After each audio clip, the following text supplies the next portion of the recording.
All right. Hi, everyone. It's Jeremiah Demaray with Advisorist. And today I have Chris Gaddis with us, who is both a group benefits advisor and a financial advisor who's had a tremendous amount of success using social selling and LinkedIn. So, Chris, we're going to dive right into it. Tell us a little bit about, you getting into the business prior to starting to leverage LinkedIn and social selling. Maybe tell us a little bit about how you got into the business and your family situation and so forth. Yeah, so I knew what I wanted to do at an early age. So I wanted to get into finance, so I went to college with that in mind. And while in college, I started working for a local Ameriprise financial franchise and learned a ton. Worked there, had a really good run and just really enjoyed it. But what I didn't know then is owning your own book of business and all these different pieces that you learn later on in the business. So as time went on, I worked with Ameriprise. I moved to the Carolinas. I wanted to get out of New York and wanted to get to warmer weather. So moved to the Carolinas, worked for Allstate and MetLife, and never really found my footing as an advisor with the moving and just not owning a book of business, working with other advisors or on teams. So I was young and just kind of learning, getting my experience and understanding of annuities and mutual funds and stocks and managed accounts and all those different products that we had to do. So as you said, with my family now, I had at that time about 3 kids, 2015, 2016. And I'm just out selling every day. I've got to change this. I got to figure out a way to actually build the business. And that was really kind of the impetus of what started where we are today, why we're talking. Yeah. Wow. So I can imagine the pressure of having 3 kids, a wife, just moved to a new area, not knowing anybody. What were you doing to try to generate appointments prior to this? Yeah, whatever you could. You go to the networking events, you get lists of old clients that have policies that were inactive or hadn't talked to anybody. They're trying to heat back up, anything and everything you could to talk to people. So it's just one of those things that grind, it wears on you after a time. You're just out there, always trying to talk to people, trying to sell. And by nature, that's not really me. I'm not really extroverted in that sense. So it was exhausting to some extent, every day having to do that. So I just really had to kind of reevaluate things. And then right at that time, we found out we were having a 4th child. So that also added some pressure to things. Wow. So you were doing networking, making cold calls. Were you actually going out knocking on business doors too, or? Yeah, it was business that I found that around that time, business owners. I went through a training class at MetLife actually, kind of got aligned with a team that did a lot of, and that really interested me, Mhm. and kind of started to get involved in that. And really there's a lot of advisors know advisors, and as you network and meet people, you form relationships. So one of the saving graces for me during that time is I met some successful guys that I was able to learn from and kind of help out with some cases and earn a little extra money as I was learning to do it on my own and network on my own. Yeah, that's always good to have a mentor, Yeah. especially younger in your career. You were, I think, you were 32 at the time, right? When you were, Yeah, right. 31, 32. Yeah. yeah. Can you share a little bit, if you don't mind, like what was your income when you were grinding it out like that? Yeah. I mean, I had good years, 80, 90,000 sometimes, but again, it was just constant sales. So my recurring revenue was really low. I think it's about 25,000 a year of actual recurring revenue. So, every day you're just having to go just work super hard and each month try to, reinvent the wheel of trying to find somebody, selling product, try to still service it, but then move on to the next thing because it's just kind of the way I was taught originally. Yeah. So what is it that made you move to, try LinkedIn as a tool to meet, folks? Tell us a little bit about like that genesis there. Yeah, I think it made sense to me for a number of reasons. I was, one of the people I had kind of teamed up with was a 54-year-old advisor, been in the business for a while, and he was just knocking on doors. And I'm like, there's got to be a better way. It's too much has changed. There's other things out there. So we'd have this little argument, and really the thing that kind of caught me the most was I got prospected on LinkedIn and it worked. And so that was kind of the first thing. I'm like, all right, so it works. Obviously either I'm a sucker or this is a program, that works. So that was kind of the first thing. And then just really the more I thought about it, LinkedIn being as big as it is, a lot of job offers come from there. Just the networking is kind of what they're built for. That's what they are, right? Social networking. I'm like, all right, people are doing things differently. It just made sense to me at that time. And so, I took a dive and I invested in that and luckily it worked out. Mm-hmm. So you now, did you decide to focus on a financial advising clients or group benefits? Because you were doing both at the time. Yeah. What did you Yeah. kind of lead off with? Yeah. So at that time, I mean, my passion's always been financial planning. I love putting a financial plan together, seeing the pieces of the puzzle, putting it all together and helping, family plan for their future.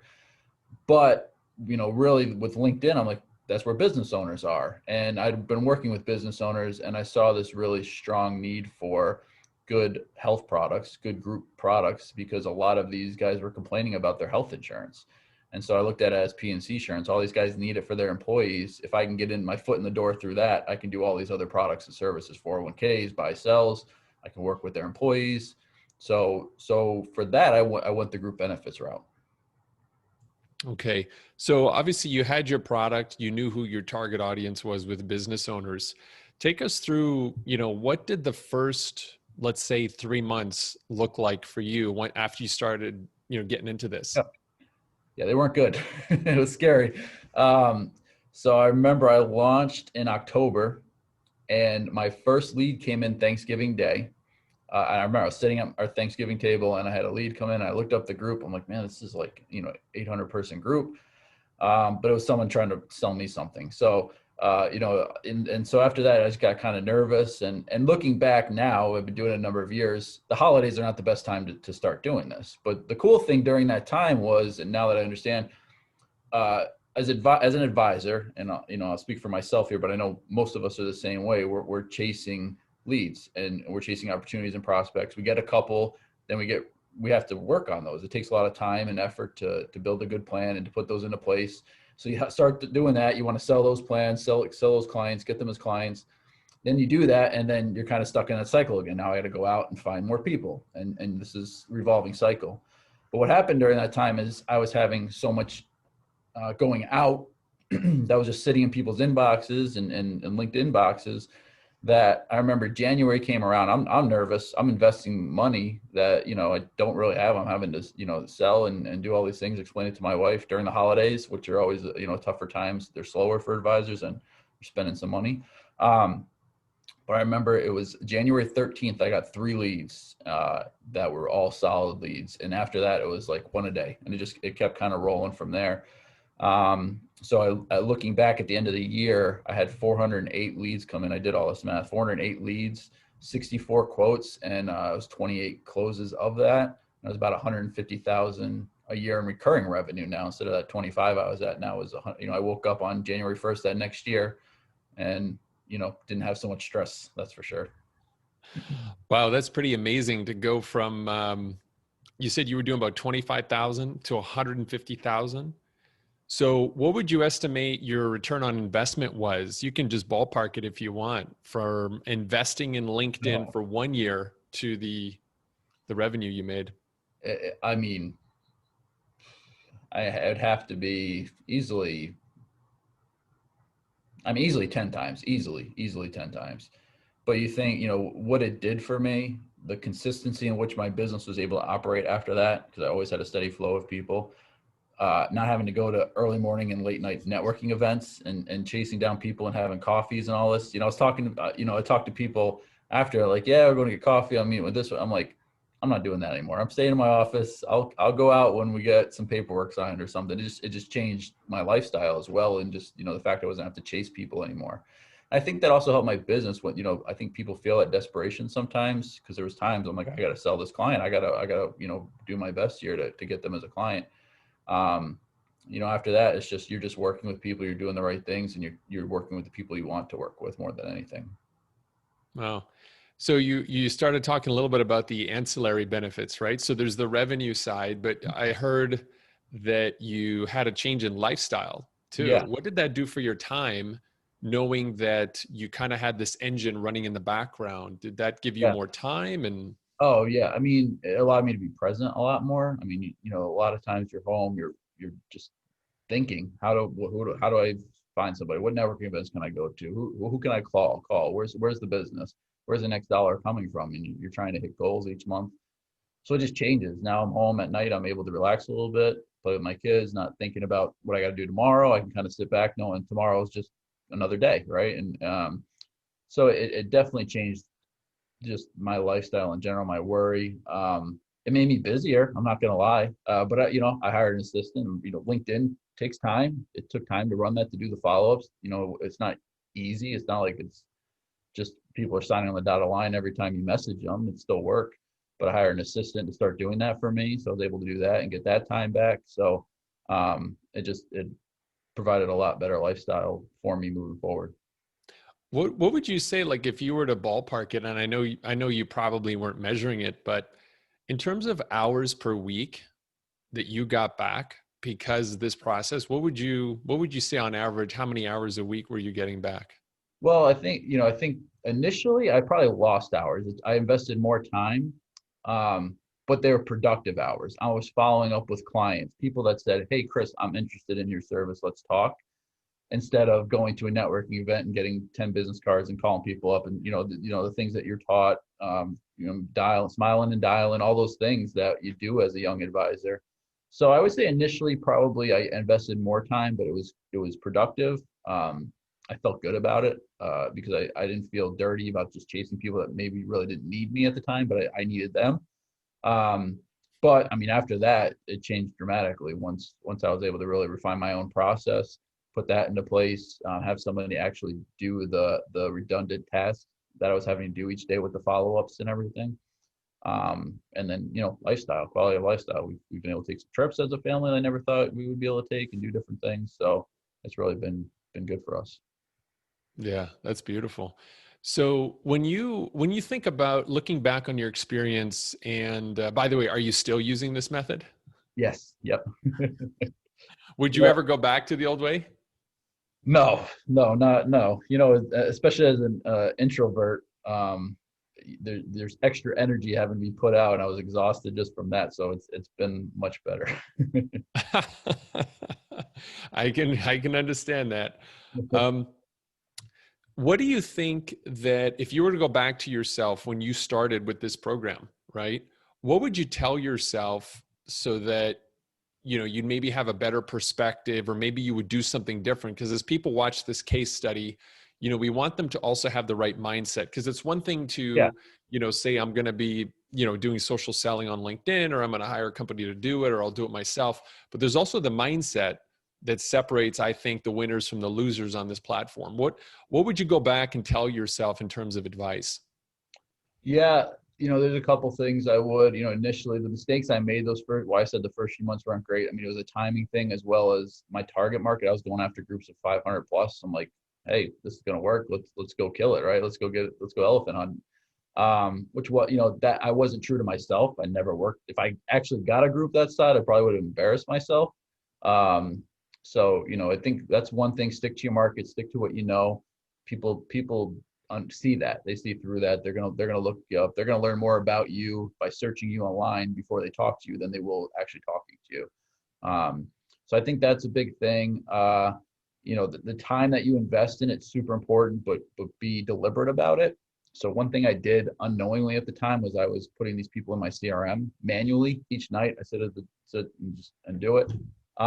But now I have a huge database of targeted prospects in my area that maybe they didn't weren't the timing wasn't right, or they weren't ready a couple years ago, or didn't even reply to me a couple years ago, that I can go back to now if I do my email marketing and other things that you teach. Um, there's a lot of benefits that come from that. And you look at COVID now and the transformation. I remember being an advisor with MetLife, Mass Mutual. They wouldn't let us do virtual meetings. They didn't like that. I had clients in New York still, and it was like pulling teeth to be able to do things like that. And within 3 short months, everyone's doing it. I mean, that's the way to do it, and all these things have changed. So technology's been embraced by these broker dealers that weren't prior, that were a little antiquated in the way they did things. So it's a new opportunity, but it's also a threat, because if you're not doing it, others are, and they're going to pass you. So there's a lot of things going on right now that luckily I learned a number, 4 or 5 years ago and implemented. But to me, I looked at Facebook, I looked at Google, and they all are in the information business. They're trying to gain as much information as possible on you. And that's what I felt as an advisor I should do. If I can get all that information on my prospects, that would put me in a stronger position 2 and 3 and 4 and 10 years later. Yeah, amazing. So how big is your database now? Yeah, it's big. I've got, probably about 8 to 10,000 people in that list. I mean, this is 4 or 5 years of marketing to them and doing some other things in the meantime. But I mean, it's grown. I mean, when I started, I was under 1,000 connections on LinkedIn. I was at like 500 to get the 500 ribbon. I remember, and it was cool. And now I think it's 15, 20,000. So plus all the other stuff we've done over time. Nice.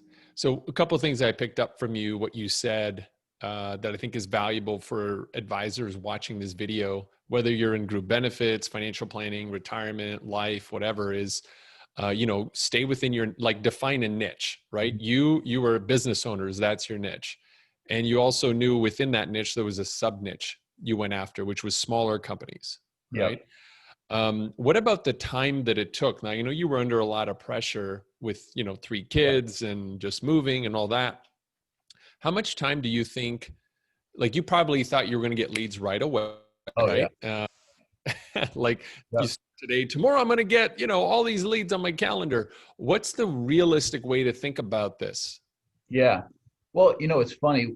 I knew how to look at it because we all do different marketing programs, and I learned. I spent some time where I worked on different teams, and we do different initiatives. And it always seemed like we had an initiative where we did seminars. We did a seminar or workshop every 2 weeks, and we had another one where we were calling existing book of business. And it always seemed like about 3 months things would start to get consistent. It was always about 3 months things started to turn. Well, when you're writing the check, it's a little different. So, I was told about the same thing when I started this program, about 3 months. So I went October, November, December with nothing. So I'm at my 3 months. I'm like, all right, I did my 3 months and I'm not getting anything still. And then and that January day when I got 3 leads in one day and they're all solid leads, I'm like, okay. And then all of a sudden the consistency kicked in, almost like clockwork. It was strange.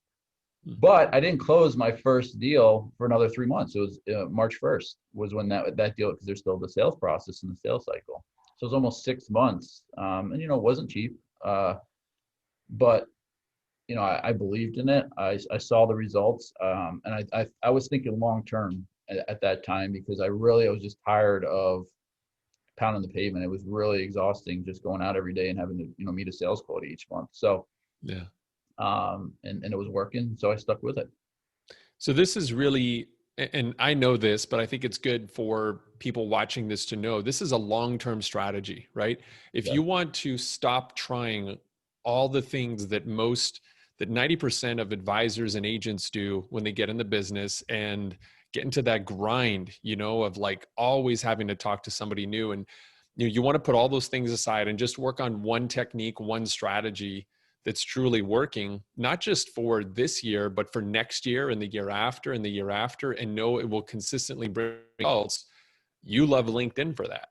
Yeah, absolutely. And I have hindsight, now of being able to see what the benefits have been. But I mean, I've had some crazy things happen where people get referred to me that I've never talked to that are doing the referring just because I'm messaging them on LinkedIn. And I mean, the business I've closed and people coming back to me a year later, hey, you were messaging me a year ago about health insurance, I need help, and things you would never expect. And just those deals have paid for that program. That one I'm talking about there was about 95 employees. So, within a year of them being a client, it was well worth having stuck in it for 3 years and not making any dollars during that time. So there's a lot of long-term benefits. And I know it's hard sometimes to see that, but, to wait that long, but there's definitely value to this for a lot of different reasons that we spoke about. That's awesome, man. Well, we're rounding the bases now, and I know you're busy. We both gotta get back to stuff, but I just wanted to ask, if you were to estimate the total gross revenue and commissions and fees that you've earned just from this one channel, what do you think that number might be? I've never thought of it that way. I mean, hundreds of thousands of dollars over the years. In the recurring revenue and the one-time sales and just opportunities that have come along. Like I said, I mean, the group benefits was a part of it. That's really expanded to me, where I have agents working underneath me now, in a general agency type model. And, it's just it's, and what that's done to help them as well. So it's really been great for me and my business and for my lifestyle.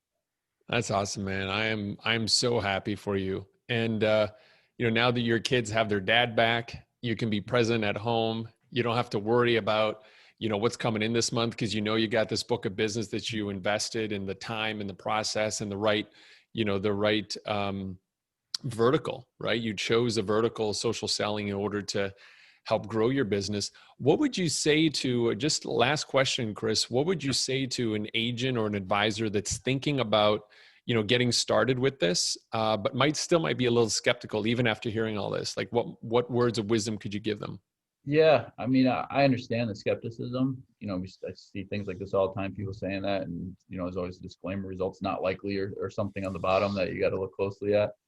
And I think it's true to some extent, because I mean, I know what I had to do to do that. I put a lot of work in, early mornings, nights, all those things. So if you're not serious, if you're not going to invest the time that it takes, I wouldn't do it, because it is time, and it's not, there's no silver bullets out there. There's no, magic that's just going to increase your business overnight. It takes work. And, I think a lot of us that have seen some of that success see people that, come along and think they should have it right away. And they don't know what it took. So what I would say is it's still a lot of hard work. There's still a lot of time involved. You're going to trip, you're going to fall, you're going to get frustrated. But once you set your mind to it, just stick with it and see it through. And I think you can be successful in it. That's awesome, Chris. Well, hey, I know you're super busy. Thanks for taking a few minutes out of your day to kind of share your success and your words of wisdom. We appreciate it. Yes. Thank you, sir. You have a great day. All right. You too.